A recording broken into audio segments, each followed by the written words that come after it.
This is Fantasy Avenue, hosted by Mikey Andersen, your road to fantasy football victory. Hello and welcome back to Fantasy Avenue. I'm Mikey Andersen, and here we go. We are back. It's been a couple weeks, and we're back again. You know, I talk about it every single episode. I'm like, oh my gosh, my week has been so busy. Oh, I haven't been able to get myself out of bed, able to do an episode, whatever. I'm doing it. You know, football is still going, school's still going, but we roll. We actually have the semifinal playoff game. I have to be at the field in a little over an hour, so I thought, what's a way to, kind of take my mind off it, get ready to go, still get in the football mode, do a little fantasy football episode. That's kind of what I'm feeling. So we're gonna rock it. It was a crazy week last week. There's a lot to talk about. Since we've had an episode, first of all, the Broncos. Man, we are, just a quick little Bronco tidbit because I got to do one every episode. Bo Nix is looking pretty dang good. Everyone sees Jaden Daniels. He makes the more flashy plays, made the Hail Mary. He's probably going to win Rookie of the Year. But Bo Nix's stats, if you look at the stats, Bo Nix has been a better quarterback this year in terms of overall touchdowns, yards. He has like 2 more picks and like 5 more touchdowns or something. I'll take Bo Nix. I'm taking Bo Nix over Jaden Daniels this year and for the future. He represents our organization well. What pisses me off was the Chiefs game, and I'm sure every NFL fan, this is not just a Bronco tangent anymore. This is an NFL fan tangent. How do they keep getting away with the most lucky calls? How many sacks we had taken off the board? It didn't even look like the Broncos were trying on the Chiefs game-winning field goal block. They just ran through us. It looked like, I don't even know. I can't even I just got to get it out of my mind because of how frustrating that was. Eventually, the Chiefs will lose. I got hope in Josh Allen and the Bills this weekend to take them down, but we're going to have to see. As for around the NFL and the rest of the time, there's one just true thing that I'm sure every fantasy football podcast has talked about, and I'm going to have to too, and that right there, whoa, I almost just knocked my soundboard off the table. Yep, that's how it is in here. We have a cramped my office is had to move out of my dad's office just to make it easier. I could have, I guess, gone and done my podcast there, but it's across town, so I started doing them in my room, and it's a little cramped. I'm not gonna lie. Big pile of clothes because I'm doing my laundry right now. I have my feet dug into them, so we make do with what we got. Anyway, to Jamar Chase is where I was trying to go with it. Jamar Chase 50. Now it depends on how your league scores it. In one of my leagues, 55-point game.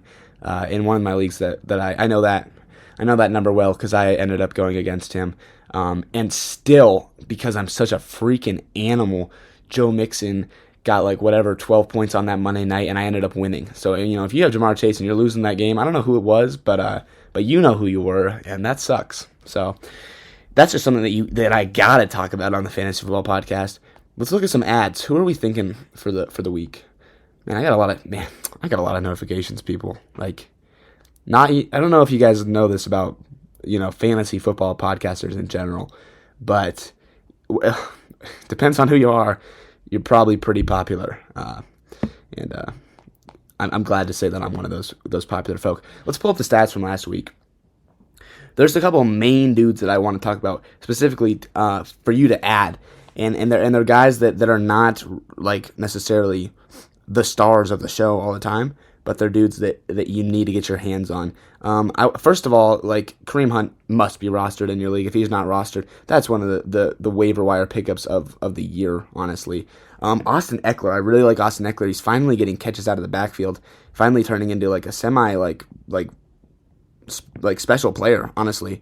And then Tyrone Tracy, the Giants running back, another kind of unknown dude.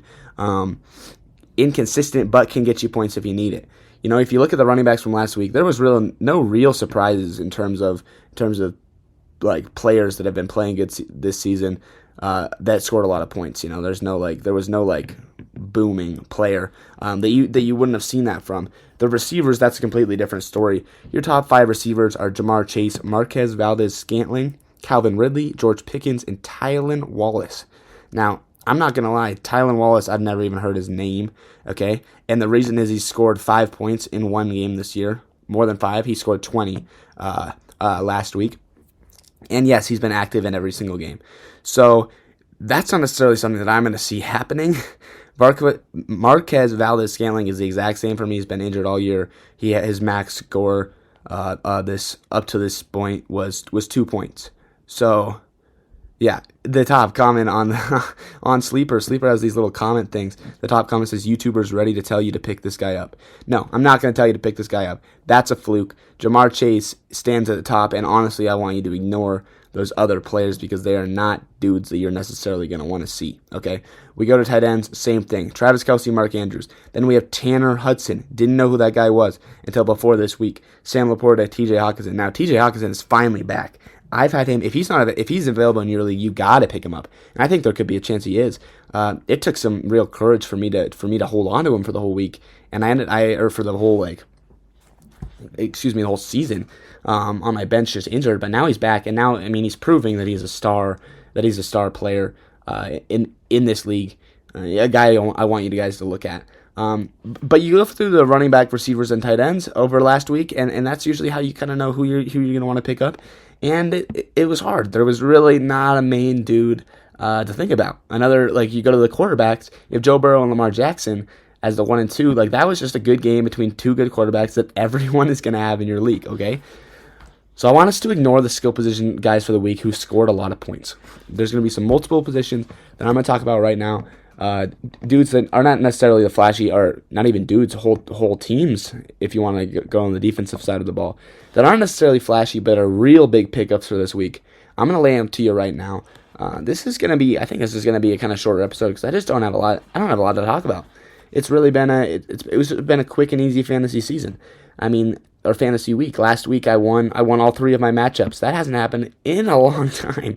I don't know if that's happened one time this season. Even though my teams are all pretty dang good at 7-3, 7-3, and 6-4. So I got all my teams are pretty good, and I've honestly been kind of hurt by injuries in a lot of them. But something that I've always seen in my fantasy teams, how you draft your latest rounds is how you finish your season. Okay. Man, that you got to quote. I might think about quoting that. What I mean is your bench is what leads you to a championship, because when people get hurt or the gems you find that you stash on your bench and turn into legit starting players, there's always dudes, that go from the 50th drafted running back and finish within the top 15, and then experts are looking at next year going, will he repeat? Will he repeat? Getting those dudes, holding on to them throughout the season, and then being able to consistently start them at the end of the season, that's what leads to fantasy victories. Instead of just having kind of top-heavy teams led by the best players in the NFL that eventually, you had a team that's got whatever. One of my league mates they've got a big 3. They got Justin Jefferson, Josh Allen, and Travis Kelce, and those were their first 3 rounds. And then after that, right, they were somebody, they filled the positions, you could say. They filled their best position, or filled the best spot available at each position. But then you think of the names that I just said, right? They're the best. They're the most well-known.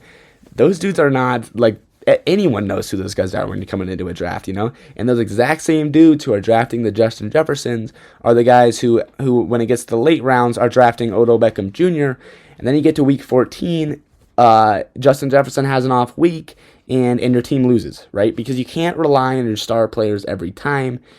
Let me read you one of my teams in a 12-team league. Okay, this is not this team, in my opinion, is pretty dang incredible throughout the bench, and I've traded away pretty good starter players to build my bench strength up throughout the season, so that I legit have I have people I can start week to week and figure out who the best option is, and then get to the playoffs, injuries hit, and I still have a viable team to win. Josh Allen, I have Josh Allen, Derrick Henry, Christian McCaffrey, and Joe Mixon are my 3 running backs. 1,000,000,000% the best 3 running backs that you will find in almost any league. I drafted Joe Mixon, and I drafted Derrick Henry, and I drafted James Cook. Okay, so I drafted those 3 anyway, before people knew that Joe Mixon was going to have the season that he's having. Then I traded Chuba Hubbard, who's having a pretty dang good year when he wasn't doing so great. Now he's actually playing better and might be, I always had a hard time trusting Chuba week to week points when I had Derrick Henry on my team. Traded him straight up for Christian McCaffrey. Christian McCaffrey is now back. I have 3 of the strongest running backs in the NFL. You go to my receivers, Devontae Smith and Brian Thomas. Both of them I traded for.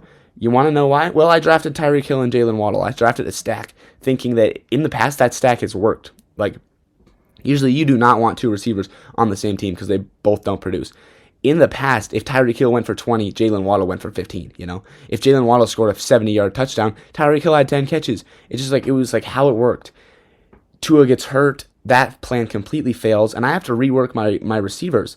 So now I have Tyreek Hill, one of probably the most explosive player in the NFL, on my bench with Jaden Reed and DJ Moore, two not bad receivers on my bench, and I have a strong five that I literally think of. All are probably like 7 out of 10s. If you can have the running back and quarterback room I have, and then have 7 out of 10s at receiver, 5 of them, and you have legit depth that you can pick who you want to start based on your matchups. I mean, Devontae Smith is the number 18 receiver. Brian Thomas is the number 12. So there's 2 dogs right there that I both traded for. Jaden Reed's on my bench as the number 13 receiver coming off his bye. Those are strong players, and I got a lot of them. That's how you draft. Tight end. Tight end is like my only position that I didn't draft high, and I ended up with Evan Ingram and TJ Hawkinson. 2 dudes, right? I played the injury with TJ Hawkinson.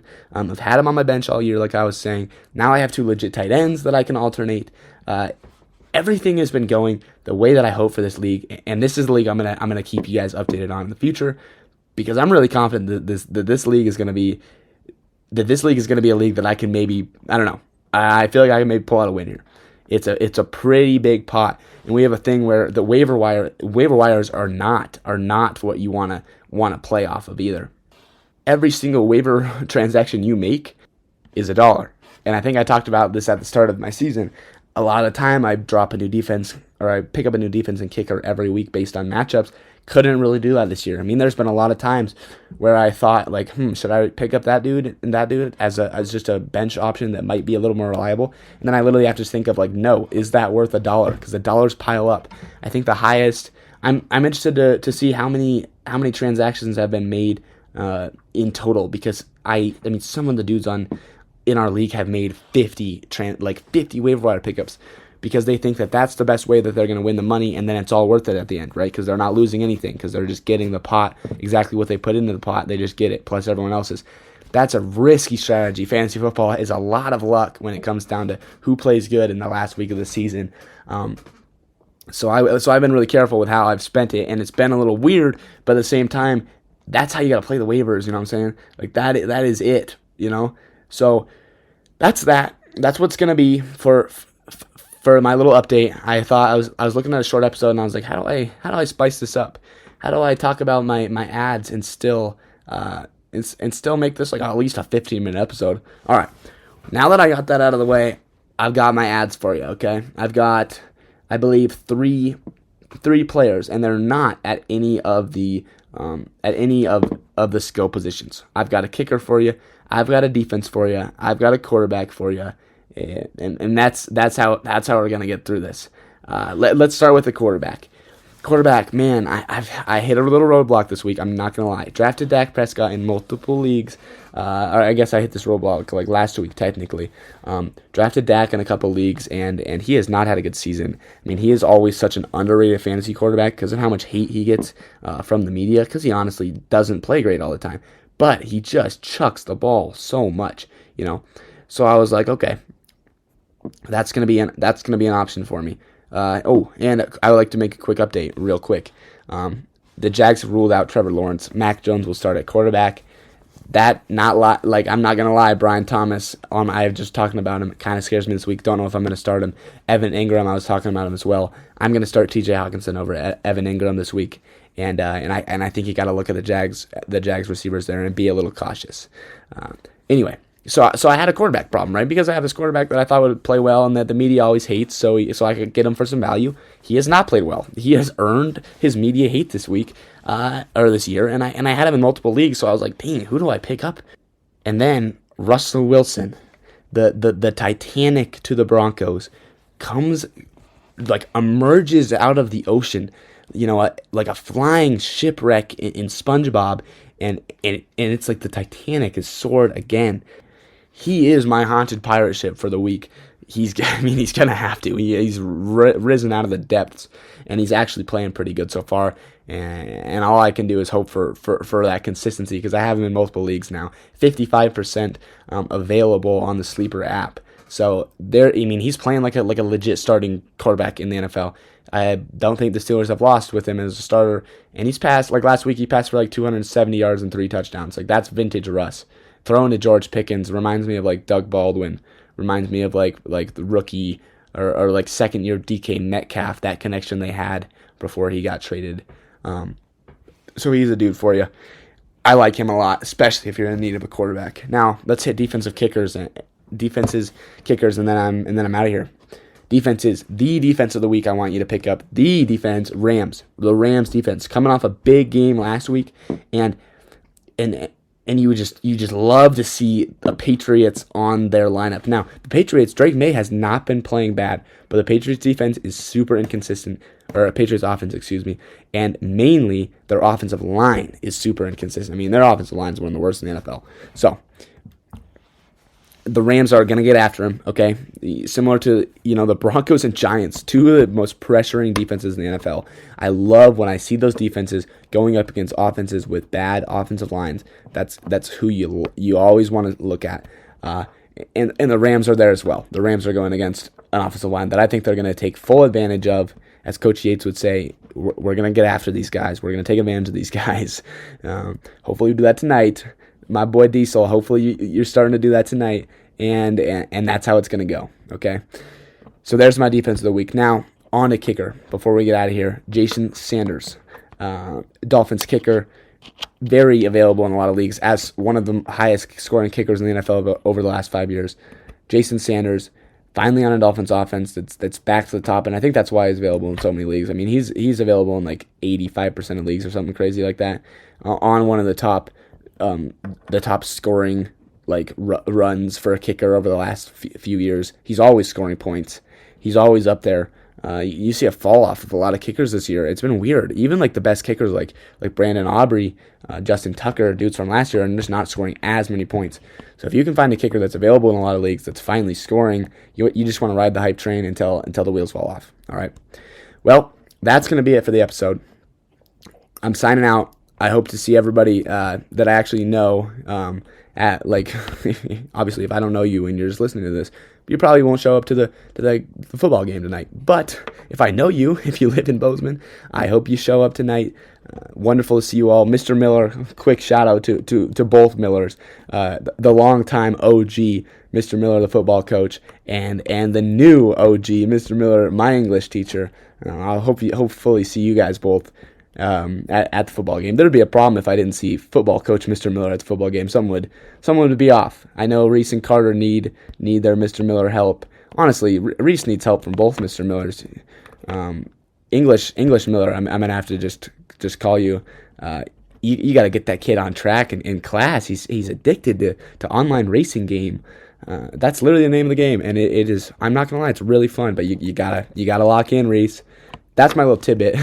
That's just my little shout out. I feel like I had to throw it in at the end. Hopefully both Millers even listen to this part of the episode. But that's it. Signing off. See you guys later. See you guys next week. Maybe see you guys tonight. Peace out and bye-bye.